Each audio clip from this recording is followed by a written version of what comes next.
నర్సరావుపేట గడ్డ వైసీపీ అడ్డా అన్నారు Narasaraopet MLA Gopireddy Srinivasa Reddy. నర్సరావుపేటలో YCP తప్ప మరో పార్టీ అధికారంలోకి రాలేదన్నారు. నర్సరావుపేట నియోజకవర్గంలో తాను ఎమ్మెల్యే అయిన తర్వాత పెద్ద ఎత్తున అభివృద్ధి కార్యక్రమాలకు శ్రీకారం చుట్టానన్నారు. టీడీపీ బీసీలను అడ్డు పెట్టుకుని వారిని మోసం చేస్తూ అధికారంలోకి రావాలని ప్రయత్నిస్తోందన్నారు. కానీ బీసీలు వైసీపీ వైపే ఉన్నారంటున్న నర్సరావుపేట ఎమ్మెల్యే గోపిరెడ్డి శ్రీనివాసరెడ్డితో మా అమరావతి ప్రతినిధి Nageswara Rao face to face. Schedule సమీపిస్తున్న వేళ నర్సరావుపేటలో రాజకీయం రసవత్తంగా మారుతుంది. దాదాపుగా గత లాస్ట్ ఎన్నికలలో కూడా నర్సరావుపేట నుంచి ఎమ్మెల్యేగా గోపిరెడ్డి శ్రీనివాసరెడ్డి గెలుచున్నారు. మళ్ళీ ఇప్పుడు కూడా అధిష్టానం అయితే ఎన్నికల ప్రచారంలో ఎలా దూసుకొని వెళ్తున్నారు, ఆ బీసీ మంత్రం మీద నర్సరావుపేటలో నడుస్తున్న వేళ ఆ ప్రజల్లోకి ఏ రకంగా వెళ్తున్నారు, ఆయన మాటలను అడిగి తెలుసుకుందాం. చెప్పండి, ఎన్నికల ప్రచారం ఏ రకంగా జరుగుతుంది, ఎలా ముందుకెళ్తున్నారు? దాదాపు అన్ని గ్రామాలు కూడా కవర్ చేసాం. ఆల్రెడీ పట్టణంలో కూడా ప్రారంభించాం. దాదాపు ఒక 5 వార్డులు ఫినిష్ చేసాం. ఆల్రెడీ అయిపోయిన ఎన్నికల ప్రచారం కూడా, మిగిలిన వార్డులు కూడా కంప్లీట్ చేస్తాం. చాలా స్పీడ్గా వేగవంతంగా ఉదయం నుంచి సాయంత్రం దాకా ఎన్నికల ప్రచారంలో ఎన్నికల కార్యక్రమాల్లోనే ఈరోజు పాల్గొంటూ కార్యక్రమం చేస్తాం. అయితే ప్రధానంగా చూసుకుంటే నర్సరావుపేట నియోజకవర్గం మొత్తం కూడా ఒక బీసీ మంత్రం లాగా మిత్రపక్షాలు తీసుకువెళ్తున్న సమయంలో మీరు ఏ రకంగా ప్రజల్లోకి వెళ్ళాలనుకుంటున్నారు? ప్రజల ఆదరణ ఎలా ఉంటుంది? బీసీ మంత్రం అంటే ఈరోజు అనిల్ కుమార్ యాదవ్ గారు మా పార్లమెంటు సభ్యులు కూడా బీసీ. ఈ పార్లమెంట్లో ఎప్పుడు కూడా బీసీకి ఇవ్వలేదు. అలాంటి ఒక బీసీ వ్యక్తిని ఈరోజు ఇక్కడ నిలబెట్టి గెలిపించే కార్యక్రమం చేస్తున్నాం. ఒకటే గుర్తుపెట్టు,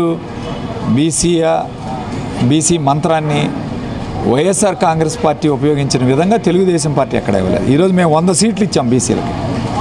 దాదాపు పార్లమెంటు కానీ అసెంబ్లీ కానీ మొత్తం కలిపి 100 సీట్లు బీసీలకు కేటాయించిన ఏకైక పార్టీ వైఎస్ఆర్ పార్టీ.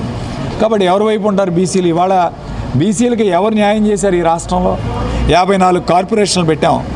ఈరోజు బీసీలకి రాజకీయంగా సీట్లు ఇస్తున్నాం. అసెంబ్లీలో, చట్టసభల్లో ఈరోజు విప్పులు ఇచ్చాం. మరి పార్లమెంట్కి దాదాపు రాజ్యసభకి 8 మంది రాజ్యసభకు వైసీపీ వెళితే 4 బీసీలకు ఇచ్చాం. మంత్రివర్గంలో దాదాపు 27 మంత్రులు ఉంటే 17 మంది బీసీ, ఎస్సీ, ఎస్టీ సామాజిక వర్గానికి. ఈరోజు ఎమ్మెల్సీల్లో మరి 17 ఎమ్మెల్సీలు, 11 ఎమ్మెల్సీలు బీసీలకు ఇచ్చాం. ఎవరు ఈరోజు బీసీలకు న్యాయం చేశారంటే ఇది వైఎస్ఆర్ కాంగ్రెస్ పార్టీ. ప్రతి ఒక్క బీసీ కూడా చూస్తున్నాడు. కాబట్టి బీసీ మంత్రం ఇక్కడ పనిచేస్తుందని నేను అనుకోవటం లేదు. రాష్ట్ర వ్యాప్తంగా కూడా జగన్మోహన్ రెడ్డి గారి వైపు చూస్తున్నారు. ఈ ఎన్నికలు జగన్మోహన్ రెడ్డి గారి వర్సెస్ మిత్రపక్షాలు. కాబట్టి జగన్మోహన్ రెడ్డి గారిని చూసి ప్రజలు ఈరోజు ఓటేయడానికి సిద్ధంగా ఉన్నారు. ఎందుకంటే ప్రజలకు నేరుగా సంక్షేమ పథకాలు డైరెక్ట్గా ఈరోజు వాళ్ళ అకౌంట్లో జమ చేస్తున్నారు. ఎవరు కూడా మీడియేషన్ లేదు, ఎవరు జోక్యం లేదు. కాబట్టి డైరెక్ట్ నేరుగా జగన్మోహన్ రెడ్డి గారు, ప్రజలు ఈరోజు ఇద్దరు కూడా కనెక్ట్ అయ్యి ఉన్నారు.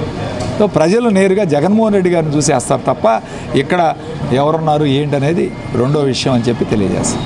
అభివృద్ధి పదం అభివృద్ధి చేశామని వైసీపీ పార్టీ చెప్తున్న క్రమంలో అభివృద్ధి లేదు, అభివృద్ధి శూన్యంగా ఉంది, అభివృద్ధి మంత్రం అంటున్నారు కానీ అభివృద్ధి చేసింది ఏమీ లేదు అనేది ప్రధానంగా అరవింద్ బాబు గారు వినిపిస్తున్న మాట. గ్రామాలకు వెళ్ళి లేకపోతే పట్టణాలు వెళ్ళి చూద్దాం రండి. ఏమన్నా ఈ తెలుగుదేశం పార్టీ 5 సంవత్సరాల పరిపాలనలో సచివాలయం లాంటి బిల్డింగ్స్ ఎప్పుడైనా చూసామా? రైతు భరోసా కేంద్రాలు చూసామా? నాడు నేడు పాఠశాల చూడండి. ఈరోజు ఎలక్షన్ అధికారులు పోలింగ్ బూతులకు వెళ్ళి చూస్తూ ఉంటే వాళ్ళు పొగుడుతున్నారు జగన్మోహన్ రెడ్డి గారు. ఈరోజు స్కూల్స్ ఎంత అద్భుతంగా చేశారు, ఏ రాష్ట్రంలో లేదు అని వాళ్ళు పొగుడుతున్నారు. హాస్పిటల్స్ చూసుకోండి, నాడు నేడు కింద విద్య, వైద్యం ఈ 2 బ్రహ్మాండంగా చేశారు. ఎవరికి ఇందులో అనుమానం లేదు. అభివృద్ధి అంటే మానవ వనరుల అభివృద్ధి కూడా అభివృద్ధే. ఈరోజు అభివృద్ధి అంటే ఒక బిల్డింగ్ కట్టాం లేదా ఒక ఇండస్ట్రీ తెచ్చాం అనేది అభివృద్ధి కాదు. పేద కుటుంబాలకి ఈరోజు చదువు ఇచ్చి, వైద్యం ఇచ్చి, ఉచితంగా వాళ్ళని డబ్బులు ఇచ్చి వాళ్ళు ఆర్థికంగా వాళ్ళు ఎదగాలి, మానవ వనరులు ఇవ్వాలి. మానవ వనరుల అభివృద్ధి కూడా అభివృద్ధే. ఇవాళ 160 కోట్లు పెట్టి మేము జేఎన్టీ నిర్మాణం చేసి క్యాంపస్ మొత్తం షిఫ్ట్ చేసాం. ఇది అభివృద్ధి కాదా? ఈరోజు మసీదులు నిర్మాణం చేస్తున్నాం ఇక్కడ నర్సరావుపేటలో. ఇవాళ స్కూల్స్, నాడు నేడు స్కూల్స్ చేసాం. ఆటోనగర్, ఇవాళ ఆటోనగర్కి 20 ఎకరాల పొలం ఈరోజు శాంక్షన్ చేపించి ఇచ్చాం. జగనన్న కాలనీ 110 ఎకరాల్లో దాదాపు 5,000-6,000 మందికి ఇళ్ల పట్టాలు ఇచ్చాం. అద్భుతంగా డెవలప్ చేసాం. శివారు ప్రాంతాలన్నీ విలీనం చేసాం నర్సరావుపేట మున్సిపాలిటీలో. వాళ్ళందరికీ మంచినీళ్ళు ఇచ్చాం, రోడ్లు వేసాం, డ్రైన్స్ వేసాం. ఈయనేదో కలలుగా అంటున్నాడు అరవింద్ బాబు, ఆ 10,000 ఓటింగ్ చాలు మాకు. ఈయనేదో చెప్తున్నాడు, కలలుగా అంటున్నాడు. ఇవాళ మాకు ఎటువంటి డోకా లేదంటే నర్సరావుపేటలో మళ్ళీ హ్యాట్రిక్ కొడతాం, ఎక్కడ కూడా ఇబ్బంది లేదు.